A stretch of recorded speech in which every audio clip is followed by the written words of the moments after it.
The brand new trailer for Spider-Man No Way Home has been available on our channel since last Wednesday. The video, which is slightly over 2.5 minutes long, not only sets the mood for the third and probably last MCU Spider-Man movie, but is also filled with many hidden details. In this video, we introduce you to the most important Easter eggs and clues about the upcoming blockbuster and also address the question as to why the trailer should convince even the last critic that Andrew Garfield and probably also Tobey Maguire will be appearing in the film. One notable aspect is the first peek at one of the new Spidey suits. We see a black and gold superhero outfit that was obviously co-designed by Doctor Strange. In the dark light, you cannot make out too many details, but at least you can see one of the Doctor's familiar sigils. In another shot, you can see Spider-Man's main suit, which is designed similarly to the one from Far From Home, but featuring gold accents instead. What we are also very pleased to find is the brief appearance of J. Jonah Jameson in the trailer. Nostalgics in particular will be delighted to see the head of the Daily Bugle,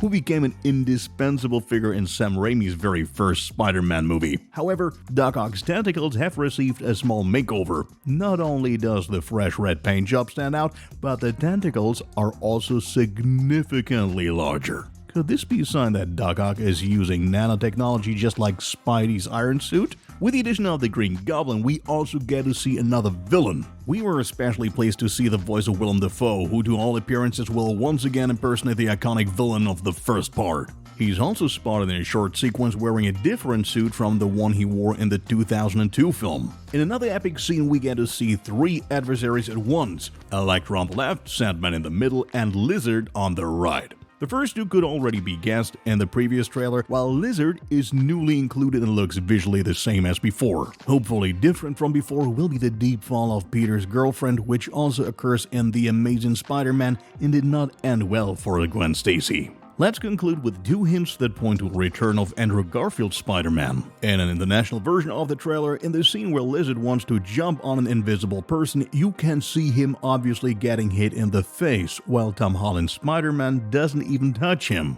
This looks very much like they digitally cut out another Spider-Man here. In another scene where MJ falls off the scaffolding, you can see parts of his suit arm on a railing for only a few frames. This would again match with the video of Andrew Garfield on the set of the movie, which has been circulating around the web for a few weeks. What do you think? Were Sony and Marvel being careless here, or did they leave these mistakes in to fuel the speculation even further? Feel free to tell us in the comments. Spider-Man No Way Home will be released on Friday, December 17th, 2021.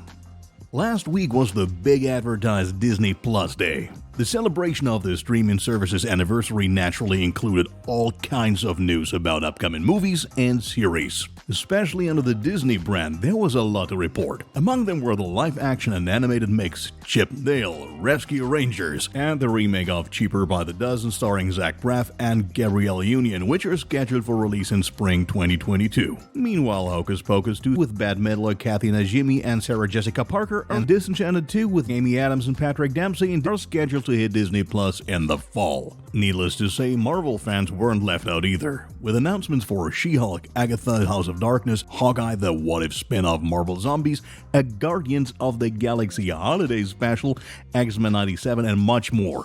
In our opinion, the really big announcements were unfortunately missing. Star Wars fans in particular were left out in the cold as nothing was revealed besides a behind-the-scenes clip of Obi-Wan Kenobi and some extremely short clips from the series. Another drawback is that without a Disney Plus account, you cannot watch the full promo material as you need a subscription to do so. Nevertheless, it was an eventful day for Disney and above all, of course, for Marvel fans. Warner Brothers will soon be celebrating the 20th anniversary of its world-famous Harry Potter movie series. Back then, Daniel Radcliffe, Rupert Grint, and Emma Watson bewitched every viewer in Harry Potter and the Sorcerer's Stone, and so it is really not surprising that they will also be a major element of the anniversary ceremony on January 1st, 2022 on HBO Max. To be expected are various interviews and talk shows with the trio and many other colleagues including Ralph Fiennes, Gary Oldman, Tom Felton, Helena Bonham Carter, and of course Multiverse director Chris Columbus. Fittingly, a first trailer has been released to tease the event. On Instagram, Emma Watson already revealed that she was looking forward to pulling out the Time Turner one last time. An appearance by Harry Potter creator J.K. Rowling is probably not to be anticipated, as she has been excluded from public dialogue for some time. It remains to be seen to what degree the special will then be broadcast in other parts of the world where there is no HBO Max.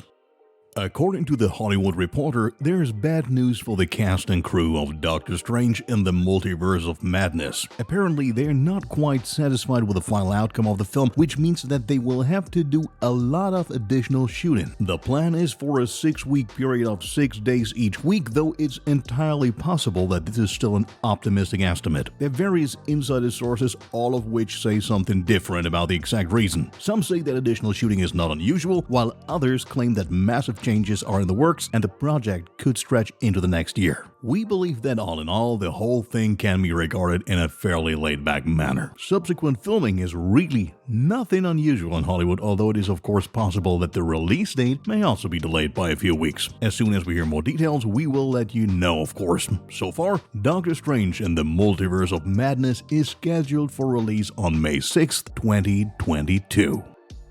So far, 2021 seems to be a successful year for director Ridley Scott. With House of Gucci and The Last Duel, he's releasing 2 major films this year. After the release of House of Gucci, the next project will be Kidback, a movie about the French Emperor Napoleon Bonaparte. This is followed in turn by a big sequel to Gladiator. The classic from 2000 thrilled movie audiences with its story about the Roman general Maximus, and now, more than 20 years later, it is time for a sequel. The conception of the screenplay appears not to have been quite straightforward, given that the intention is not to merely replicate the first part. Now, director Scott seems to be completely satisfied with the end result. The plot of Gladiator 2 mainly revolves around the nephew of Commodus, who's embodied by Joaquin Phoenix in the original. Time-wise, this story takes place about 25 to 30 years after the first part, so the time jump is similar to the time that has actually passed since the release of the original movie. Also, fans can look forward to an appearance of Russell Crowe, who played the main character Maximus in the previous part. When exactly Gladiator 2 will be released is not yet known at this point.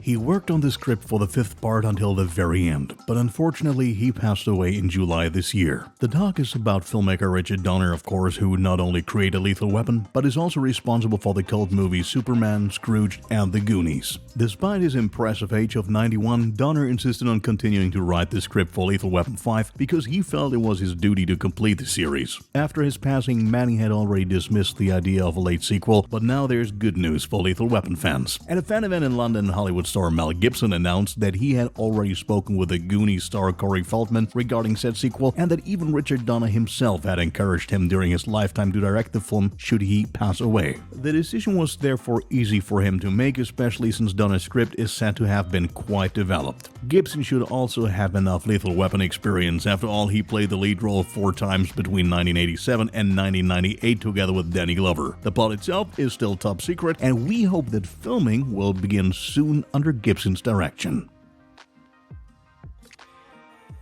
As you have already heard in our news, the second trailer for Spider-Man No Way Home is an absolute must-see on our channel and should therefore not be missed by any movie fan. If you also want to dive deeper into a probable second season of Squid Game, then don't miss out our latest original.